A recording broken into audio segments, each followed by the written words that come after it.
Hello, welcome to Virgo Philippines. So, ito po yung reading natin for Virgos. Take only what resonates, guys.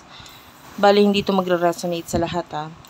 So, kunin mo lang yung mga messages na magre-resonate para sa'yo. Para sa mga gusto magpa-personal reading, ayan, Jing Tarot Reader. Search mo na lang siya sa Facebook. Yeah. So, anyway, charge ko lang saglit itong aking lighter. Ayan. So, bigyan mo lang ako ng konting segundo para gawin ito. Hindi ko pa kasi na-charge pala.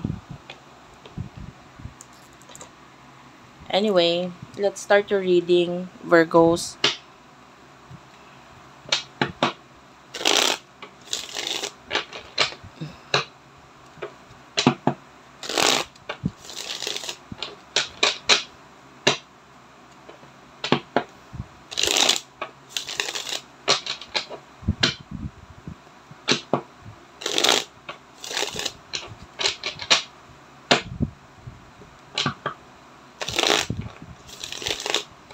Okay.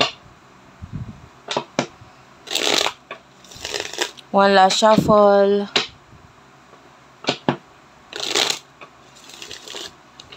Okay.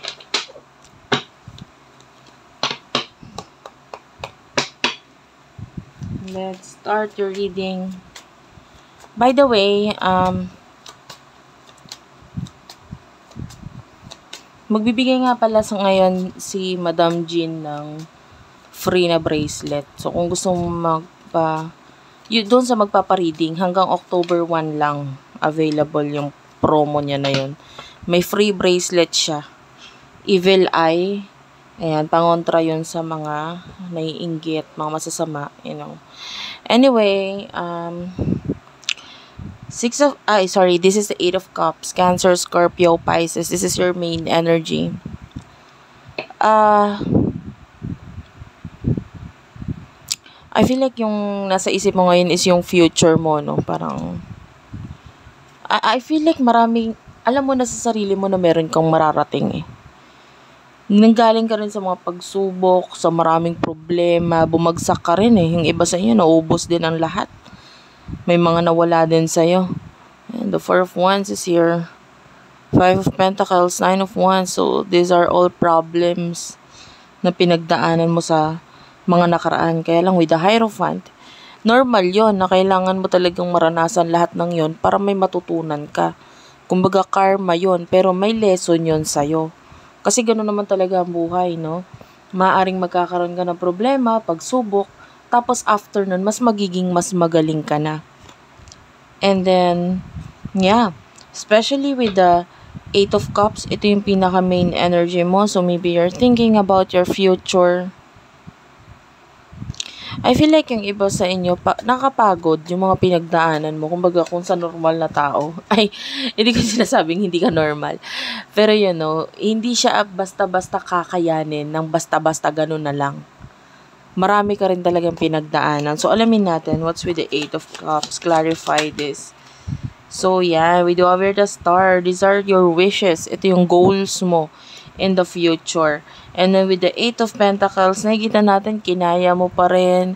Hanggang ngayon, no, lumalaban ka pa rin. And nakikita natin na mas wino-work hard mo ang sarili mo. With the Nine of Cups, yeah, this is success and blessings para sa'yo. Kasi nakikita natin na hindi ka sumuko doon sa laban mo na yon. So, ayun, pwede ngayon yung iba sa inyo, kumpara nitong mga nakaraan na puro problema, nung mga, maybe, a couple of months ago. So, medyo matagal na rin. Pero, eto na, unti-unti ka na nakakabangon at nakakahinga-hinga ng malalim dito. Yan. We do have here the Seven of Pentacles. Well, actually, this is nice kasi unti-unti na nagbubunga kung ano man yung mga bagay na pinaghirapan mo. So, anyway, ano yung mga messages sa'yo pagdating sa love? For our Virgos, the Devil is here. Pagdating sa love, messages for Virgos pagdating sa love. Two of Swords is here. The Magician is here. Pagdating sa love for Virgos, Temperance is here. Bottom of the deck is a Three of Swords.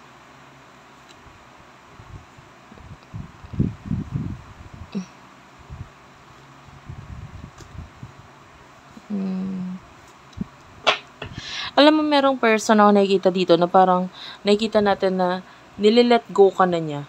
Pero, naghihintay pa rin siya. Like, maybe with the Three of Swords, there's a third party situation na involved dito. Yung iba sa inyo, hindi ikaw, yung iba sa inyo, this could be you. Na parang nililet go mo na yung person mo. Na dahil, kasi pwede magkapalit-palit ang roles, sa totoo lang, no? So, maybe nililet go mo na yung person mo, pero parang part of you is naghihintay pa rin. Hindi mo pa rin masabing nag-let go ka talaga. Pero yung iba, kabaliktaran. Ikaw yung nile-let go nitong person na ito, pero parte sa kanya ay naghihintay pa rin. Okay? And with the Magician, nakikita natin itong person na nagle-let go na ito. Hindi niya kasi kayang maging totoo ngayon sa sarili niya. And with the Two of Swords, like, hindi siya makapag-decide.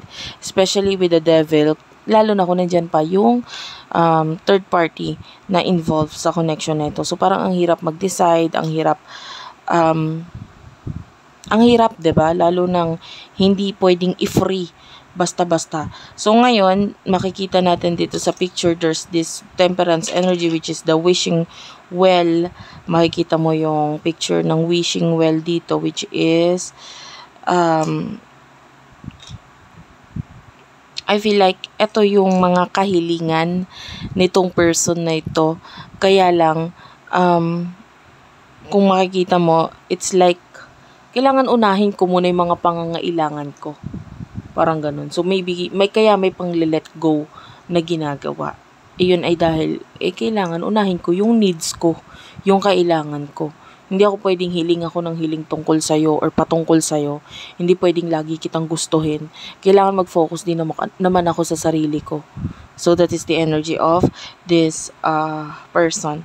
Well, I feel like sa ngayon,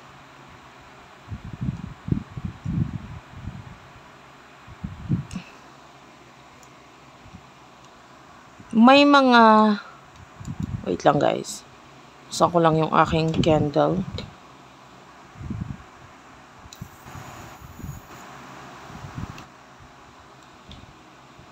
Okay.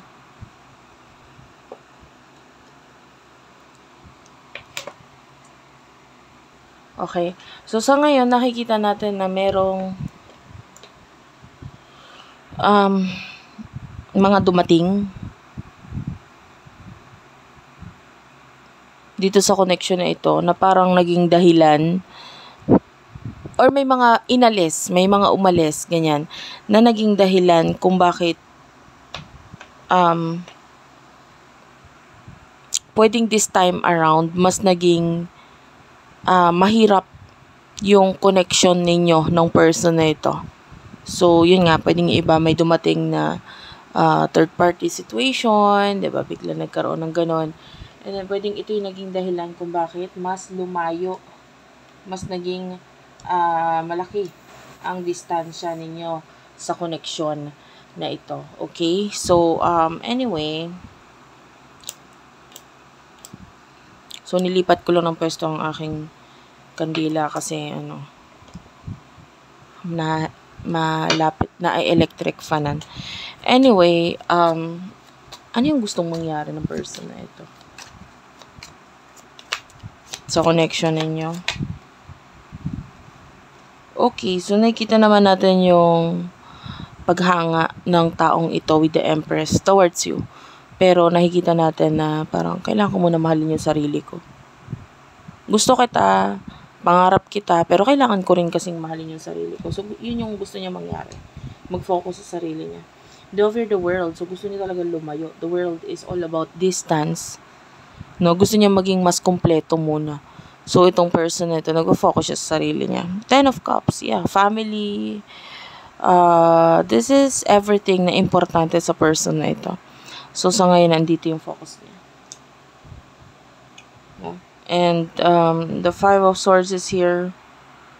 kung may pagkatalo sa connection, kumbaga kung yung feeling na natalo na siya, ganun, tinatanggap niya na muna yun sa ngayon. Yan. And I feel like, or kung hindi nangyayari yun sa connection ninyo, parang tinatanggap na muna nitong person na to yun. With the Eight of Swords, I feel like,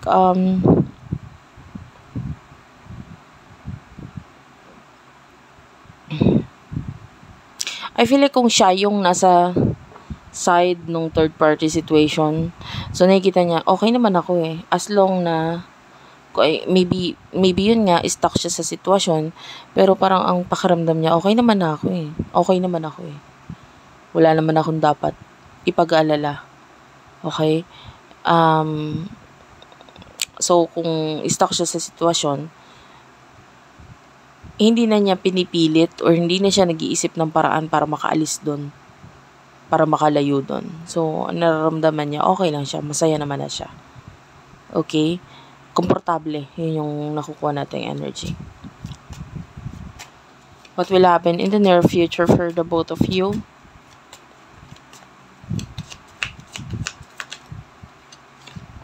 Queen of Wands. Four of Pentacles. I will not take this. Masyadong maraming cards yung lumabas.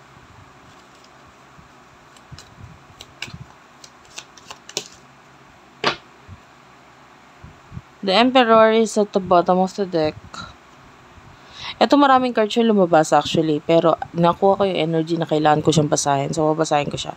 Knight of Wands, the Hanged Man, King of Pentacles, the Chariot, and Tower. Okay, so actually in the future, nakakita tayo ng ending ng sitwasyon ninyong dalawa. Pero I feel like okay lang naman. Because with the Emperor, pare-pareho kayo na nagfo-focus kayo sa mga sarili nyo. Ikaw, nagfo-focus ka sa sarili mo, nagfo-focus sa sarili niya. Someone here should, you should try your best na pigilan ng sarili mo kasi may nakikita tayo na paggastos or pagkaubos ng finances, like pwedeng mabaon sa utang. So be careful, kailangan mong mag-ingat pagdating sa iyong finances. Ayan, medyo higpit-higpitin mo yung iyong sinturon or ang iyong savings kung merong. Yung iba kasi talagang paubos na. Yung iba naman kailangan mong pigilan ng sarili mo na wag masyadong maging magastos. And also with the Chariot, I can see pagta-travel sa iyo in the near future. Yeah. Some kind of vacation yung iba. Yung iba, you are already stable. Stable ka naman. So, kailangan mo lang maging handa dito sa bakasyon na to. Kailangan mo lang maghanda dito sa travel na to.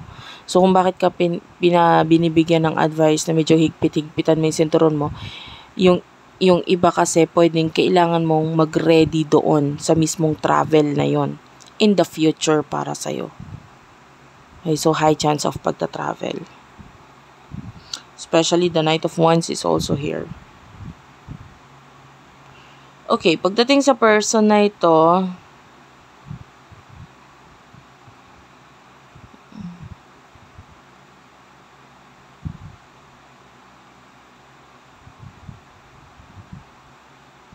I don't know, ganun din eh. Ganun din yung energy na nakukuha ko sa kanya. Yung parang, di ba sabi ko nga, nagfo-focus ka sa sarili mo in the future.